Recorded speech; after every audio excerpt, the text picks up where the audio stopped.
We had a very strong run of new builds of geothermal, which is now the number 2 fuel system in New Zealand at 17%, and lovely baseload renewable. In fact, it's the only renewable that isn't dependent on the weather, which makes it quite unique.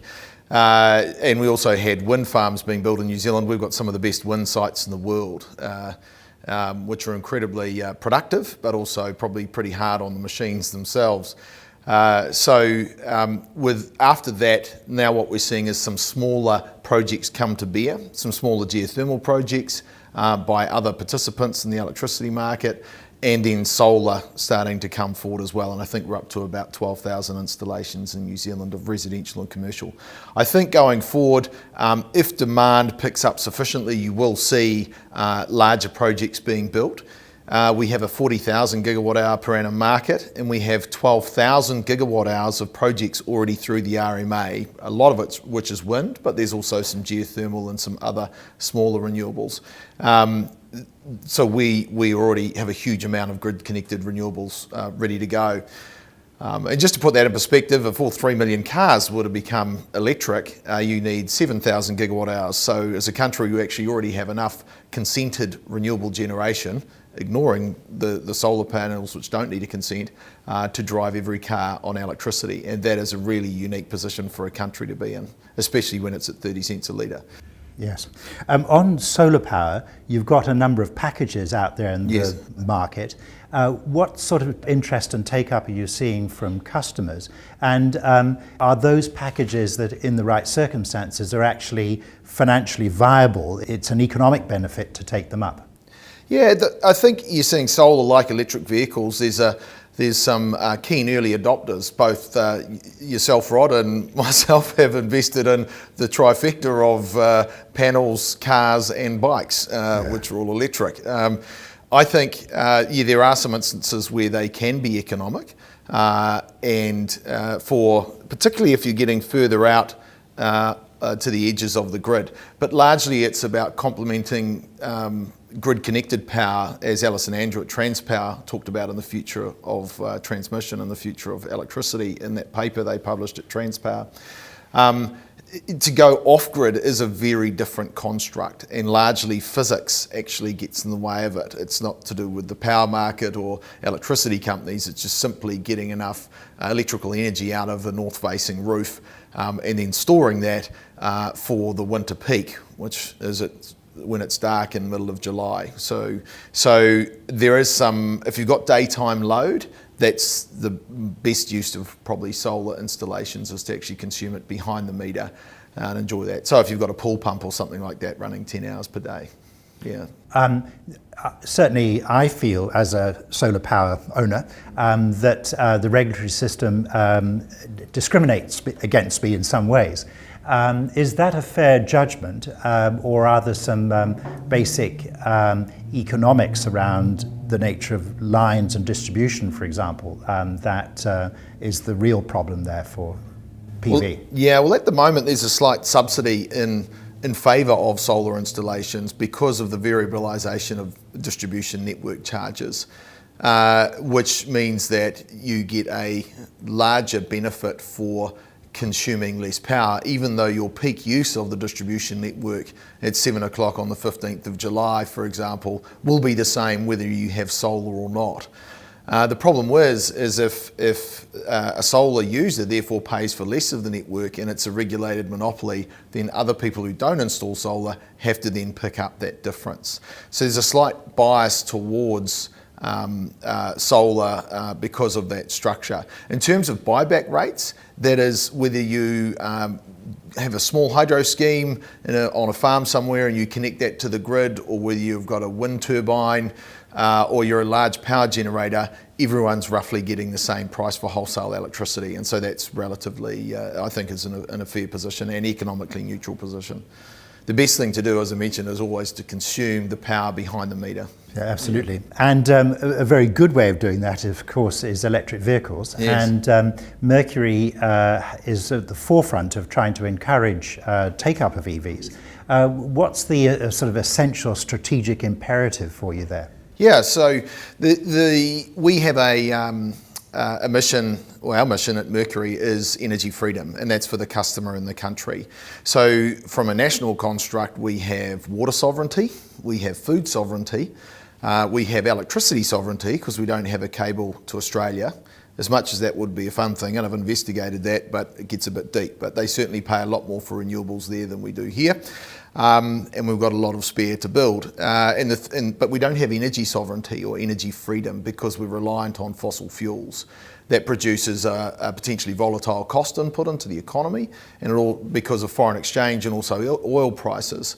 And it's also just using those hard-earned export dollars to pay for an import, which we actually have a lot of raw energy here.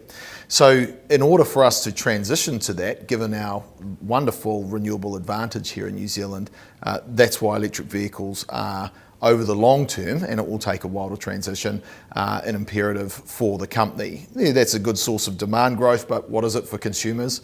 It's motoring for 30 cents a litre as well. And structurally, everything in the economy, whether it's a cup of coffee, etc., has a component of transport to it. And if all of that transport's being done for 30 cents a litre instead of $2 a litre, then that should actually produce a more productive economy. So our imperative is to make sure that the opportunity of the renewable advantage for New Zealand is not lost, and the electric vehicles is actually the vehicle to tell that story. If we keep on kicking electricity when any other foreign energy minister would give their right arm for the system we've got here, then we may be missing a trick as a nation state to actually capitalise on this rather than just not understand its true advantage for the country. So that's actually one of the core imperatives around electric vehicles.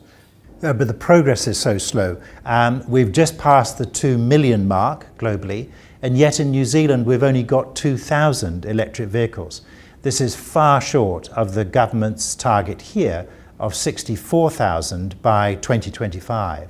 How can we speed up that adoption of electric vehicles here in New Zealand? Sure. So we're up to about 3,500 now, and actually May was the record month for electric vehicle imports. That's pure plus plug-in hybrids. Those were the plug. Look, the core thing here to accelerate take-up is dealing with the chicken and egg in New Zealand and breaking down some of the perceptions. The chicken and egg being we're an afterthought for a car sales market, so because we're such a small economy. So what do we need is the people that can buy electric cars and get the case to be economic, which are businesses and the government, to show leadership in that space. And the second one is breaking down perceptions about how they can be charged. It's not all about fast charges. You can't possibly replicate a petrol charging scenario for an electric vehicle. That's 1,000 3-pin plugs going all at once. You know, the car would probably explode if you tried to do that to it. So it is about a 3-pin plug. It is about a garage and a carport. We've got 1.7 million of those in New Zealand. That is great for being able to charge a vehicle. So, and also just being aware that actually it is 30 cents a litre. People are so surprised when they actually understand the cost of electricity. So just to break that chicken and egg down a bit more in terms of procurement, that's why with Christopher Luxon at Air New Zealand, we got together and with 30 other businesses and put together a commitment of 1,500 electric vehicles over the next 3 years, with the criteria that your organisation had to get 30% electric vehicles of your fleet within the next 3 years. That's probably about a $70 million pledge, which I think is probably the biggest voluntary sustainability pledge that's been made in New Zealand by businesses. What I'd like to see is the government also flip the business case, assume the car's electric, and then justify why it's not. And I think that would then also help break down the chicken and egg. And frankly, even if it might be a slightly higher cost now, if you think about it in the context of the marketing that goes on for this country with its 100% Pure campaign, I'm sure that there's room in there for a little bit of help for the government to actually procure those electric vehicles and again show leadership. But where it's working effectively overseas, obviously the best example is Norway, where a third of its new car sales are electric. There are all sorts of ways to encourage and stimulate private buyers. So yes, it's good that you companies are leading, but the real numbers come through in the private market. And there is nothing there in the way of any encouragement from our government towards that. goal? Well, there's a road user charge exemption, which is probably pretty minor at the scheme of things, a bit like that solar comment we talked about earlier. I think subsidies for it is quite a dangerous ground. What I'd like to see, and I'm sure it will come, as battery prices come down. You know, we've got gigafactories going up in America and in Europe now. As those come down, the quality of the vehicle goes up.